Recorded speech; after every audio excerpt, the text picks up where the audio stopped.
मध्य प्रदेश में चलेगा जोड़ तोड़ का खेल। चरण सिंह राजपूत, क्या राजस्थान की सरकार बिना तोड़ फोड़ के नहीं बनेगी? क्या राजस्थान में किसी पार्टी को पूर्ण बहुमत नहीं मिलेगा? क्या राजस्थान के चुनावी परिणाम को लेकर बीजेपी और कांग्रेस दोनों ही पार्टियों में बौखलाहट है?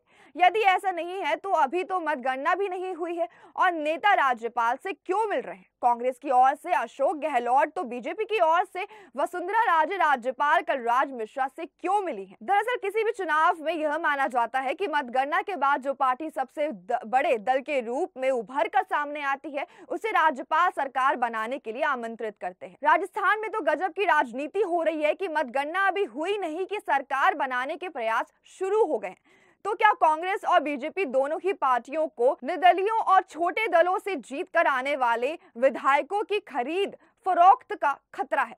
इस तरह का खतरा होना स्वाभाविक है क्योंकि सरकार बनाने और बिगाड़ने में ऐसा ही होता आ रहा है। 2018 के चुनाव में मध्य प्रदेश में भी तो ऐसा ही हुआ था। इस चुनाव में कमलनाथ ज्यादा दिन तक सरकार नहीं चला सके थे। दरअसल कमलनाथ की सरकार के 1.5 साल बाद ज्योतिरादित्य सिंधिया के नेतृत्व में करीब 22 विधायक बीजेपी के संपर्क में आ गए थे। दरअसल कुल 230 सदस्यों वाली मध्य प्रदेश विधानसभा में कांग्रेस के पास केवल 114 विधायक थे और उसे बहुमत के लिए 116 विधायक चाहिए थे।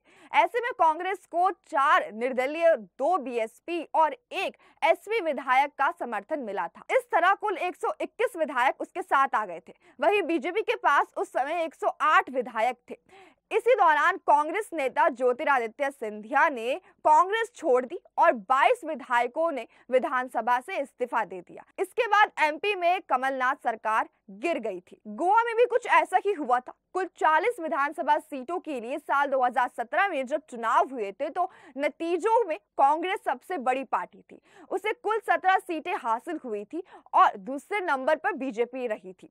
बीजेपी को इस चुनाव में केवल 13 सीटें मिली थी। चुनाव नतीजों में कांग्रेस बड़ी पार्टी थी, लेकिन बीजेपी ने एमजीपी, जेएफपी व 2 निर्दलीय विधायकों के सहारे सरकार बना ली थी। इसी तरह जब साल 2022 में जब गोवा विधानसभा के चुनाव नतीजे आए तो बीजेपी ने 20 सीटें जीती। यहाँ भी वह 1 सीट से बहुमत पाने में नाकामयाब रही। फिर बीजेपी ने 3 निर्दलीय और महाराष्ट्रवादी गोमांतक यानी कि एमजीपी के 2 विधायकों का सपोर्ट लिया और राज्य में अपनी सरकार बना ली।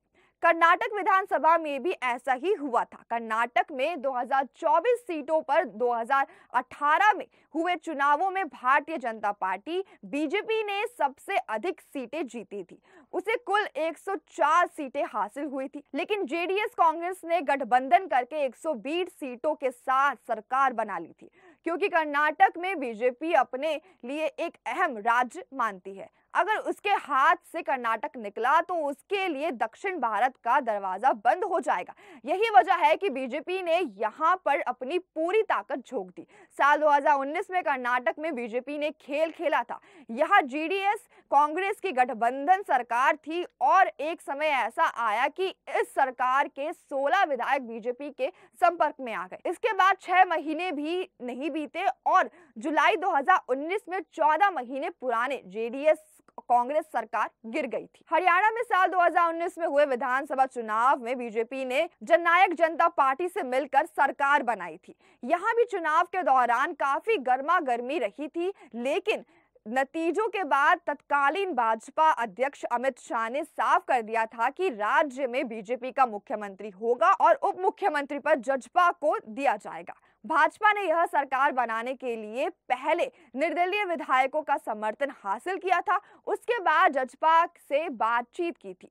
इसके पीछे की रणनीति ये भी थी कि बीजेपी नहीं चाहती थी कि उसे जजपा की सारी शर्तें माननी पड़े, इसलिए उसने निर्दलीयों को साध कर बहुमत का आंकड़ा पाया। भाजपा केवल इसलिए जजपा का साथ चाहती थी जिससे स्थिरता बनी रहे। 2014 के आम चुनावों में बीजेपी ने जब नरेंद्र मोदी को चुनाव प्रचार कमेटी का प्रमुख बनाया तो उसके विरोध में जेडीयू ने बिहार में भाजपा के साथ 17 साल पुराने गठबंधन को खत्म कर लिया।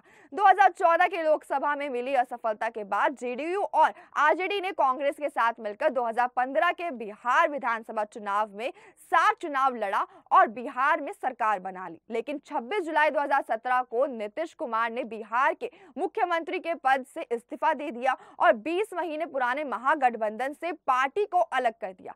इसके अगले ही दिन उन्होंने बीजेपी के सहयोग से बिहार में सरकार बना ली और बिहार के मुख्यमंत्री बन गए। बिहार में लालू यादव और नीतीश कुमार के बीच टूटी दोस्ती का फायदा बीजेपी ने उठाया और जेडीयू के सहयोग से बिहार में भी अपना वर्चस्व कायम कर लिया। उधर हरियाणा के 1982 के विधानसभा चुनाव में भजन लाल ने ऐसा ही कुछ कर दिया। भजन लाल के नेतृत्व में कांग्रेस ने 36 सीटों पर जीत मिली थी, जबकि भाजपा से चुनाव पूर्व गठबंधन के साथ मैदान में उतरे भारतीय राष्ट्रीय लोक दल के गठबंधन के साथ 37 सीटें मिली थी। सब कुछ राज्यपाल पर निर्भर था। राज्यपाल जीडी तापसे ने पहले चौ देवीलाल को 22 मई को सरकार बनाने के लिए आमंत्रित कर दिया, मगर चौ भजन लाल ने निर्दलियों की मदद से अपने पाले में 52 विधायक कर लिए। इस प्रकरण से चौ देवीलाल के क्रोध में सीमा नहीं रही। वह भाजपा विधायकों के साथ राजभवन पहुंचे। कहते हैं राज्यपाल से बहस के दौरान देवीलाल ने आपा खो दिया था। कहा तो ये भी जाता है कि देवीलाल ने तापसे को थप्पड़ भी जड़ दिया था। अब आज की हमारी इस खबर पर आपकी क्या राय, हमें कमेंट सेक्शन में जरूर बताएं। साथ ही देखते रहिए द न्यूज़ 15। वीडियो को लाइक, चैनल को सब्सक्राइब करना बिल्कुल ना भूलें।